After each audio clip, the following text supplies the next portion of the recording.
A paz de Cristo, irmãos e irmãs. Hoje a gente vai dar continuidade nessa nossa segunda aula, onde a gente está falando sobre marido e mulher e o mistério que aponta para Cristo e a igreja, onde nós estamos utilizando o primeiro casal, que é Adão e Eva, para falar deste grande mistério.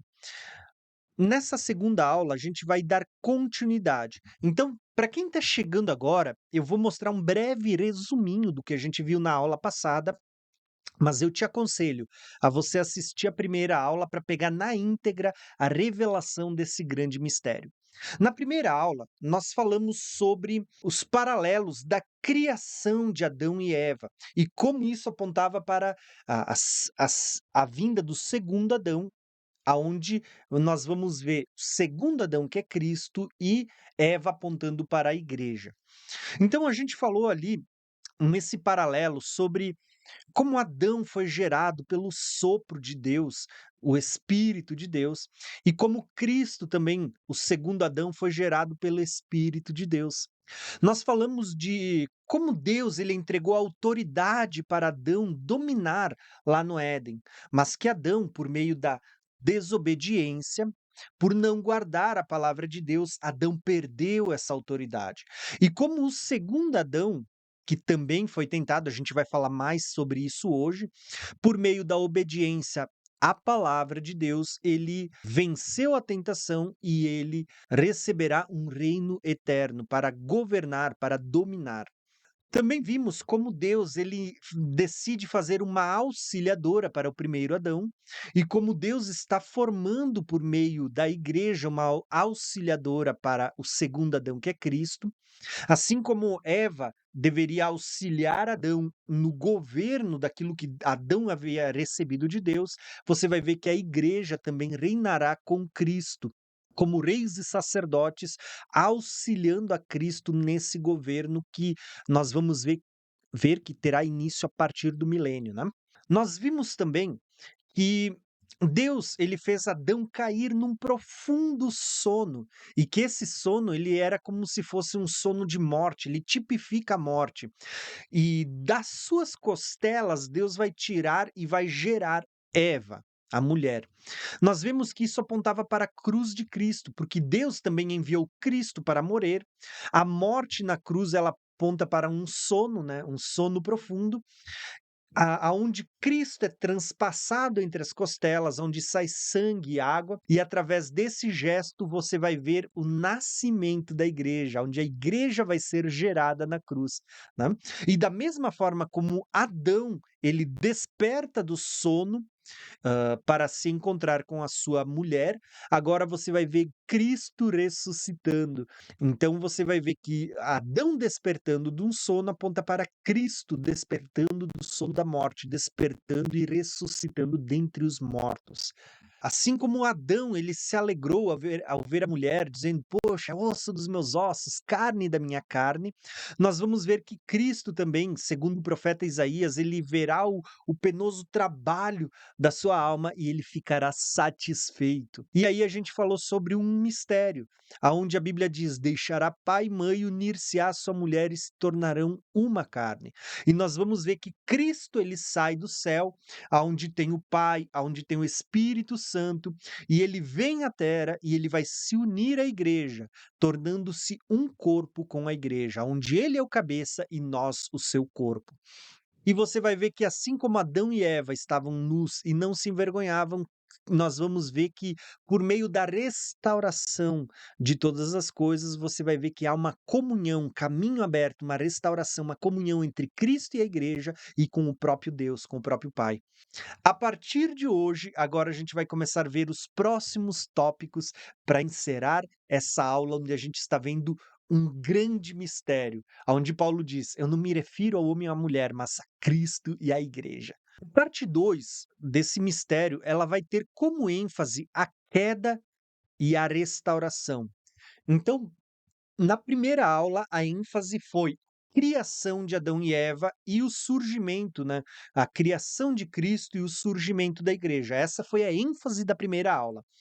Nessa segunda aula, a ênfase é um pouquinho diferente. Nós vamos falar da queda de Adão e Eva lá no princípio, do primeiro Adão e de Eva, e como a maldição entrou no mundo e afetou não só Adão e Eva, mas trouxe consequências para toda a criação, para os animais, para a vegetação, mas nós vamos ver como agora no segundo Adão nós vamos ver a restauração de todas as coisas. Primeiramente de Eva, né, que é a igreja, mas também nós vamos ver que essa restauração não se limita apenas ao povo de Deus, mas isso se estende para a criação, para os animais, para todas as coisas. Então nós vamos falar hoje, traçando esse paralelo entre Adão e Eva e Cristo e a igreja, e a gente vai falar da queda e da restauração. Então veja que tem muitos mistérios entre Gênesis 1, 2 e 3 e aquilo que Paulo ele declara quando ele diz: olha, o homem e a mulher, quando eles se unem, se tornam uma só carne. E grande é esse mistério, mas me refiro não ao homem e à mulher, mas Cristo e a igreja. Então vamos começar hoje lendo o texto de Gênesis, que vai falar agora do surgimento de um personagem lá no Gênesis, que ele está presente em todo o tempo, inclusive no surgimento do segundo Adão, que é Cristo, nos nossos dias e até o tempo do fim. Quem é esse personagem? Satanás, o dragão, o diabo, ou chamado também de a antiga serpente. Então, olha só, agora o surgimento desse personagem no cenário bíblico, que está desde Gênesis até Apocalipse. Então, nós vamos ver o seguinte, ó. Mas a serpente, mais sagaz do que todos os animais selváticos que o Senhor Deus tinha feito, disse à mulher. Então, o primeiro destaque que a gente vai dar hoje aqui é a serpente, que é um personagem novo nessa história. Ele vai dizer à mulher: é assim que disse Deus? Não comereis das árvores do jardim? Olha como desde o princípio o Satanás está distorcendo a palavra. Ele vai fazer isso com Cristo na tentação do deserto também. Respondeu a mulher: do fruto das árvores do jardim nós podemos comer, mas do fruto da árvore que está no meio do jardim, disse Deus: dele não comereis, nem tocareis nele, para que não morais. Qual que era a consequência da desobediência? Era a morte. Deus havia dado uma lei ao homem, que era não comer do fruto.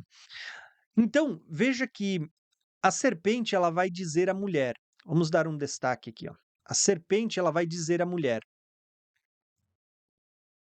certamente que não morrereis. Ele está botando em xeque a palavra de Deus, porque Deus sabe que do dia em que vocês dele comeres, se vos abrirão os olhos e sereis como Deus, né? Como Deus, ele está falando que a gente seria como Deus, que Eva seria como Deus. Como Deus sereis, conhecedores do bem e do mal. Vendo a mulher que a árvore era boa para comer, agradável aos olhos, a árvore era desejável para dar entendimento, tomou do fruto e comeu, né. Além disso, você vai ver que a mulher, ela deu ao seu marido, olha aqui o homem agora, e ele também comeu, tá. O texto diz que ele também comeu. Então, aqui nós temos talvez o primeiro cenário que ele é escatológico, ele aponta para o tempo do fim. Porque nós vamos ver que Eva comeu, e Eva não só comeu porque ela foi enganada, mas ela também deu ao seu marido, que agora foi desobediente e comeu também. Qual que é o destaque que eu quero dar aqui para vocês? Você vai ver que existe um certo padrão. Você vê que o que levou Satanás à queda foi o fato dele querer ser igual a Deus, dele querer estabelecer o seu trono, junto ao trono de Deus, ser igual a Deus. O que vai levar Eva e Adão, né, por meio de Eva, a caírem é justamente o argumento que que levou Satanás à queda. Satanás quis ser igual a Deus, estabelecer o seu trono nas alturas. Você vai ver que agora Satanás vai dizer para Eva: olha, se vocês comerem do fruto, vocês serão iguais a Deus, conhecedores do bem e do mal, né? O querer ser igual a Deus é o que levou à queda. Então a gente tem que tomar muito cuidado. Em nenhum lugar da Bíblia, a Bíblia diz que seremos como Deus. Inclusive, existe um texto na Bíblia que vai dizer assim, ó, sereis deuses, né? Mesmo esse texto, ele não está falando que seremos igual a Deus nos seus atributos, como onipotência, onipresença, onisciências, eternidade e tantos outros atributos que pertencem unicamente a Deus. Tá? Então, em nenhum lugar a Bíblia diz que seremos deuses. O que levou a serpente à queda foi justamente o desejo de ser igual a Deus. O que levou Adão e Eva à queda foi justamente comer da árvore do conhecimento do bem e do mal, porque a tentação era: vocês serão como Deus, né? Querer ser igual a Deus. E você vai ver o que fez Jesus vencer a tentação é justamente o oposto. Não teve por usurpação ser igual a Deus, mas se despiu de si. Perceberam? E a Bíblia diz: sejam como Jesus, que não teve por usurpação ser igual a Deus, porque o que levou Adão e Eva no princípio a cair foi esse desejo, né? Foi a desobediência à palavra de Deus, tentados pelo desejo de ser igual a Deus. E aqui entra um parênteses que eu quero abrir para falar. Alguns dias atrás eu fui questionado sobre essa questão, né? Poxa, mas então Deus, ele não está sendo mal quando ele diz para o homem não comer da árvore do conhecimento do mal, como se Deus estivesse não quisesse que o homem tivesse acesso ao conhecimento. Irmãos, eu vou dizer para vocês, esse argumento é diabólico, tá? Geralmente ele é usado por ateus ou por satanistas, tá? Dizendo que Deus não permitiu que Adão e Eva comessem do fruto do bem e do mal porque ele não queria que o homem tivesse acesso ao conhecimento. Esse argumento é diabólico. Na verdade, o que Deus está fazendo é o mesmo que eu, como pai, faço com a minha filha. Quando eu digo, não coma isso, não faça isso, porque isso vai te fazer mal. É porque eu, que tenho mais anos de vida, tenho mais experiência, eu sei o mal que aquilo vai causar lá na frente se desobedecer. Então, quando eu dou uma ordem para minha filha e eu digo não faça tal coisa, é porque eu sei das consequências, é porque eu quero preservar a minha filha de passar por um mal maior. Quando Deus diz para Adão e Eva não comer, é porque Deus já sabia das consequências que isso traria. Então, de maneira nenhuma, Deus não queria que o homem tivesse acesso ao conhecimento, como é um argumento, como eu já disse, diabólico, que hoje está na boca de muitos ateus e de muitos satanistas. Tá? Deus, em nenhum momento, negou o conhecimento a Adão e Eva. Pelo contrário, a Bíblia diz que na viração da tarde, na viração do dia, Deus vinha ter com Adão e Eva. Imagina que eles aprendiam da própria fonte de toda sabedoria, né? Mas, voltando ao assunto, o que eu quero mostrar para vocês é que lá no princípio nós vemos que Adão e Eva foram tentados e caíram nas palavras da serpente. E você vê que quando a gente lê o livro do Apocalipse, você vai ver que a mesma serpente aparece. A Bíblia vai dizer assim, ó: foi-lhe precipitado o grande dragão, a antiga serpente. Você acha que o dragão de Apocalipse é quem? É o próprio diabo. A Bíblia diz: o diabo, Satanás, aquele que engana todo mundo. O que que ele fez com Adão e Eva? Ele não enganou a Eva? A Bíblia vai contar isso para nós. Eva foi enganada pela serpente, né? Tá aqui, ó, o dragão, a serpente que engana todo mundo. Então, eu separei aqui algumas coisas só para vocês perceberem, ó. Os anjos foram enganados por Satanás, pela serpente. Você vai ver que Adão e Eva foram tentados e caíram, foram enganados, né? Eva foi enganada pela serpente. Jesus também foi tentado pela serpente, porém Jesus dessa lista é o único que não caiu na tentação. A igreja constantemente é tentada por Satanás, a serpente, diariamente. Nos últimos dias surgirá uma grande tentação. A Bíblia fala assim de uma tentação que virá sobre todos os que habitam sobre a face da terra, que é a marca da besta. Outra tentação dada pela serpente, que está ligada a comprar e vender. Ou seja, as pessoas, para poderem comer, para poderem viver, elas terão que ceder a essa tentação. E você vê que essa tentação do fim, né, comprar e vender para poder comer, que fala da marca da besta, está ligada lá ao princípio. Eva foi tentada a comer também. E você vai ver que no final do milênio, você vê que Satanás será solto para tentar as nações uma última vez. E aí depois virá o seu fim. Então Apocalipse vai falar, né, de o dragão, a antiga serpente de novo, né? Olha aqui, a antiga serpente de novo, que é diabo Satanás, foi amarrado e lançado, amarrado por 1000 anos, e foi lançado em um abismo, e ali se encerrou, e pôs-se um selo sobre ele para que não mais enganasse as nações. Olha só a palavra enganar, da mesma forma como ele enganou a Eva. Da mesma forma como ele enganou a Eva, para que ele não enganasse mais as nações. Mas a Bíblia diz que acabando-se os 1000 anos, Satanás, quem que é Satanás? Satanás é a antiga serpente, será solto da sua prisão e sairá para enganar. Assim como ele enganou a Eva, assim como ele engana muitas pessoas hoje, ele vai enganar as nações por uma última vez, na guerra que é chamada de Gog e Magog. Porém, depois disso, ele será eliminado. Aquela profecia que tem aqui em Gênesis 3:15, se não me falha a memória, dizendo que Satanás terá sua cabeça esmagada, você vai ver que ele será derrotado. E a profecia ela está mostrando que o fim de Satanás é o lago de fogo após o milênio. Porém, o meu foco hoje em si não é nem falar sobre a serpente, tá? Eu até separei alguns textos aqui só para dar introdução à aula de hoje, porque a gente vê, por exemplo, aqui, ó, a Bíblia dizendo: "Então o Senhor Deus diz à serpente", né, quando Deus chega até a serpente e Deus vê: "Olha, foi você que enganou?", então Deus vai dar uma sentença para a serpente. Deus vai dizer à serpente o seguinte, ó, "Maldita serás, mais do que todas as feras, mais". E Deus vai dizer para ela que você comerá do pó da terra todos os dias da tua vida. Então, é como se a serpente, que é Satanás, o dragão, fosse precipitado à terra, fosse lançado à terra por causa das coisas que estavam no seu coração. Isso vai ficar mais claro lá em Isaías também, né? Isaías vai dizer aqui, ó, inclusive, aqui existem duas teorias que eu vou destacar para conhecimento de vocês. Existe uma teoria que diz que a serpente, que é Satanás, um querubim ungido de Deus que caiu, ele caiu na eternidade passada, muito antes de Adão e Eva serem criados. Porém, existe uma outra teoria, aqui eu estou falando de duas teorias, né, de que a serpente tenha caído justamente no sexto dia. Paralelo à tentação do homem, nós vemos que a serpente caiu e que o juízo de Deus veio após a queda do homem, após a serpente tentar os anjos do céu e os homens na terra. Você vê que é a partir desse momento que a serpente receberá a sentença de rastejar e comer o pó da terra.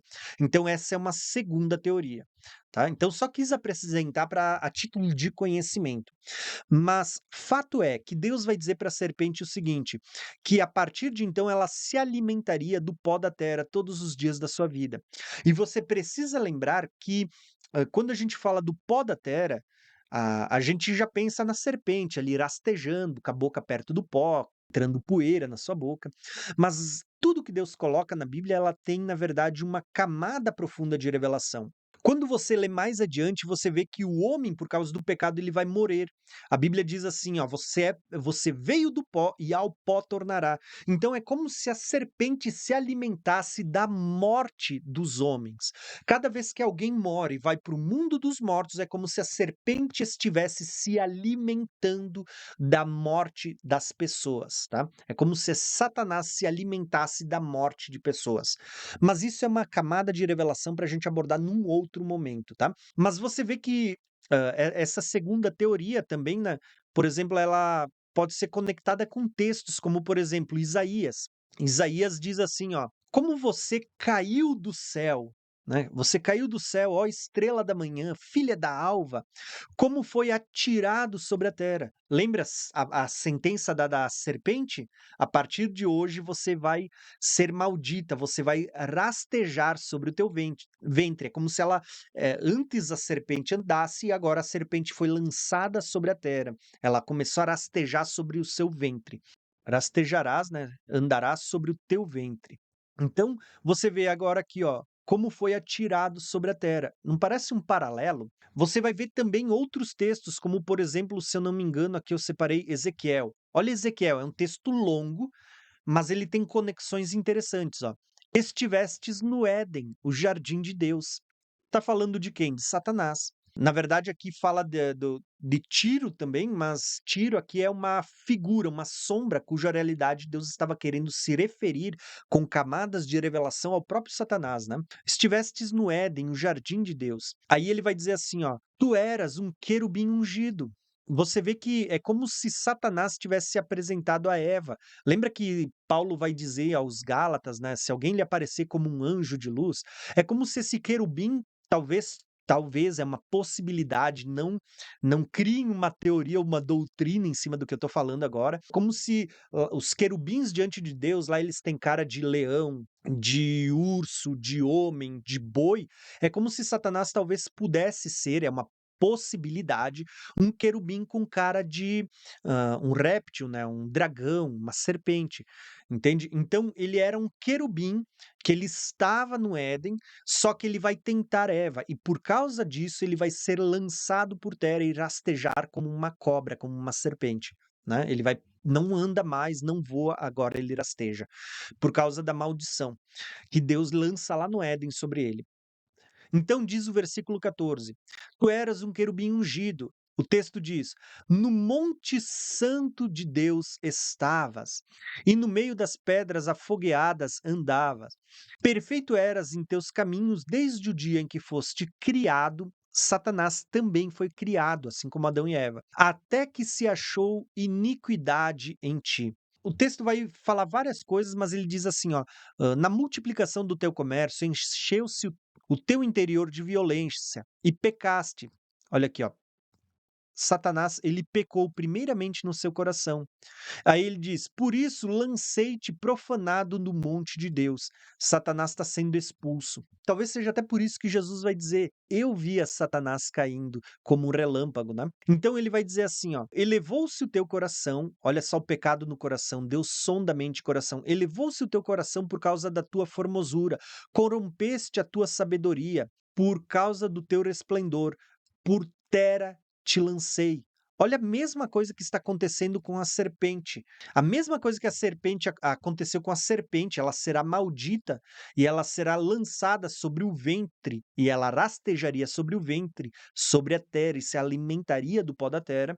Está sendo dito em Isaías, ó: como foi atirado à terra. Está sendo dito em Ezequiel: por terra te lancei. Então veja que é como se Deus estivesse revelando para nós algo que aconteceu com Satanás. Essa é a maldição dada à serpente, a antiga serpente, que é Satanás, o diabo, por ter feito o homem cair. Só que você vê que a diferença é que, Satanás, ele não tem perdão.